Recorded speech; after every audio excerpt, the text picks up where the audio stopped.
আসসালামু আলাইকুম। কেমন আছেন সবাই? আশা করি সবাই ভালো আছেন। আমরাও সবাই আল্লাহর রহমতে ভালো আছি। কিছুদিন আমার আইডিটাতে অনেক প্রবলেম ছিল, সে কারণে আমি কোনো ভিডিও পোস্ট করতেছিলাম না। এখন আমার আইডি ঠিক হয়ে গেছে। তাই ভাবতেছি আবার আগের মতো আপনাদের সাথে একটু একটু করে ভিডিও পোস্ট করি। আর আমার কিন্তু মনিটাইজেশন হয় নাই, কিছুই হয় নাই। এমনিতেই ভালো লাগে মাঝে মধ্যে কিছু পোস্ট করি, ভিডিও ছাড়ি, দেখি কী হয়।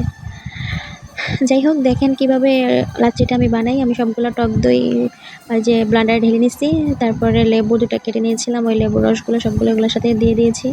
এখন পরিমাণ মতো যে যতটুকু চিনি খাবে ওই চিনিগুলো এগুলোর সাথে দিয়ে দিবে, যার যতটুকু মিষ্টি পছন্দ। অনেকে তো মিষ্টি খাই না, অনেকে মিষ্টিটা অ্যাভয়েড করতে পারেন।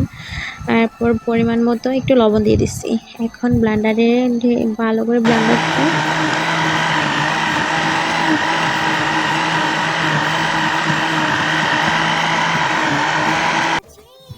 এই তো আমার ব্লেন্ডার করা হয়ে গেছে। আমার লাচ্ছিটা কিন্তু তৈরি হয়ে গেছে। দেখেন, দেখি কতটা ইয়াম্মি লাগছে। এটা কিন্তু অনেকটা ক্রিমি ভাব চলে আসছে। এভাবে আপনারা বাসায় বানিয়ে খেয়ে নিতে পারেন 2 মিনিটে ঝটপট। আবার অনেক গরম পড়ছে, তো এটা বাসায় বানিয়ে এইভাবে ফ্রিজিং করে রাখতে পারেন। যখন বেশি গরম পড়বে তখন নামিয়ে খেয়ে নিতে পারবেন। অনেকটাই মজা হয়েছে, একবার বানিয়ে দেখতে পারেন আপনারা। আর কে কে লাচ্ছিটা পছন্দ করেন অবশ্যই কমেন্ট করে জানাবেন। আমি একটু ঢং করে একটু পরিবেশন করে নিচ্ছি। তা না হলে কিন্তু আমি ওই যে বোতলে যেগুলো ঢেলে দিয়েছিলাম এমনিতেই খেয়ে নিতাম।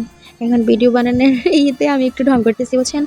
যাই হোক, এই দেখেন কতটা লোভনীয় লাগতেছে।